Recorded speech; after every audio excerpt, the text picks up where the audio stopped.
जब व्यक्ति पूजा करता है तो पूजा का अर्थ क्या होता है? दो शब्द है, पू और जा। पू का मतलब है भोग और जा का मतलब होता है सिद्धियां, फल की प्राप्ति। जिस कामना के निमित्त हम पूजा करें वह भोग व सिद्धियां हमें प्राप्त होती है, फल की प्राप्ति होती है, वह पूजा है। गंध, नैवेद्य, धूप, दीप, तांबूल, ये सब पूजन में अर्पण करना चाहिए, नमस्कार करना चाहिए भगवान को, जप करना चाहिए, पंचाक्षर मंत्र का जप करना चाहिए, प्रणव मंत्र का। और आपको बताएं, इस पृथ्वी पर जो व्यक्ति जन्म मृत्यु से छूटना चाहता हो उसे शिवलिंग को माता पिता के समान मान करके पूजन करना चाहिए। मातृ पितृ स्वरूपेण शिवलिंगम प्रभु जय।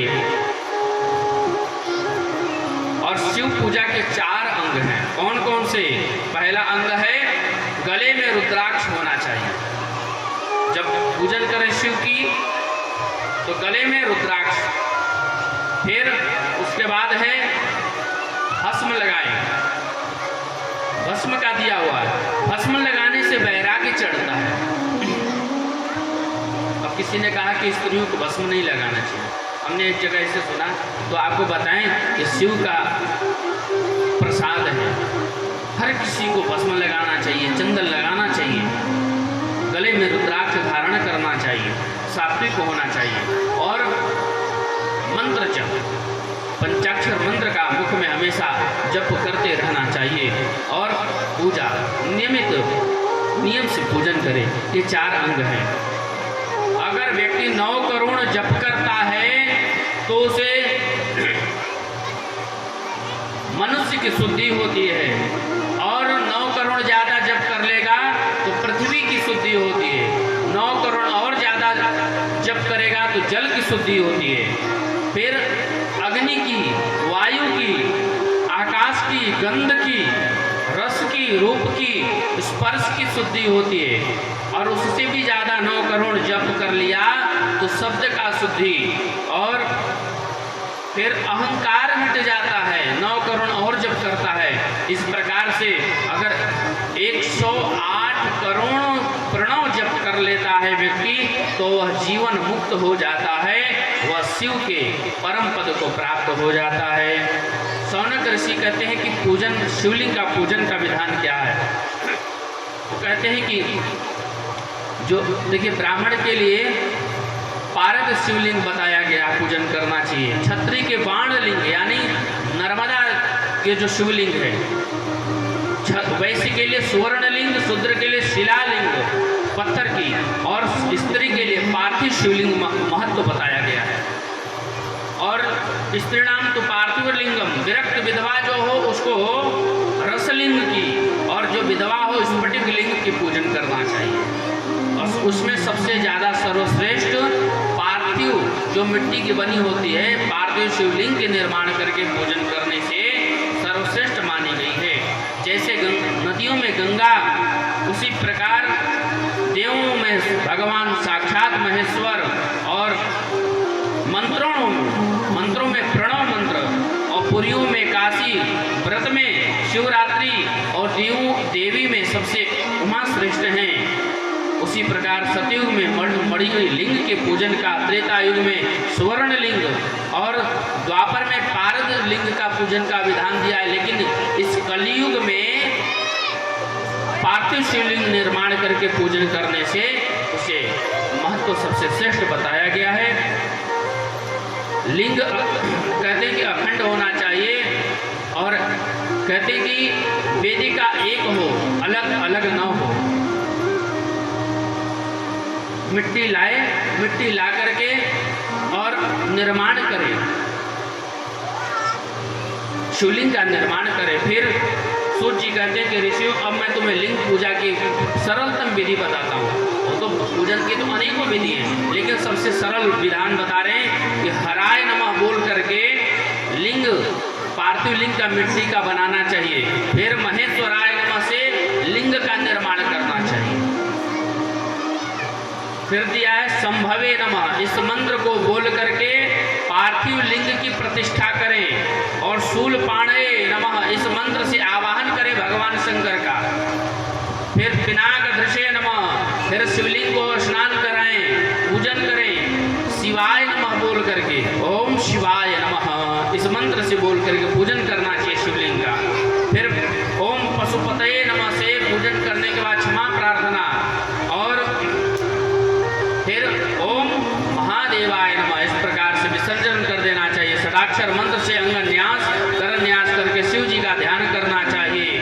और कैलाश पर्वत पर सुंदर सिंहासन पर विराजमान सनंद आदि गणों के साथ भगवान शंकर विराजमान रहते हैं। उमा के साथ विराजित आभूषणों के संग में धारण किए भगवान शंकर का ध्यान करना चाहिए।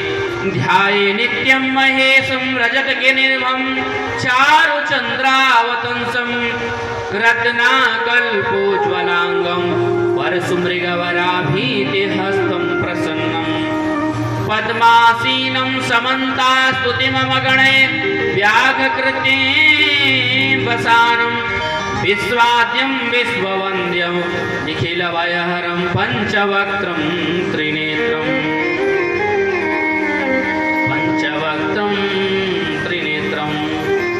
भगवान कैसे हैं? कर्पूर के समान हैं, गोरे रंग के हैं। सुंदर स्वरूप है भगवान का, आभूषण धारण किए। उन भगवान शंकर का ध्यान करना चाहिए, चिंतन करना चाहिए, जिनके मस्तक पर चंद्रमा सुशोभित है, गले में भुजंग है। इस प्रकार भगवान शंकर का ध्यान पूजन करना चाहिए।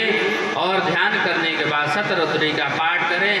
अंत में गंध अक्षत पुष्प लेकर के प्रार्थना करना चाहिए कि हे भगवान, हम पापी हैं, न जाने कितने पाप कर्म हो जाते हैं हमसे, उस अपराध को आप क्षमा करिए।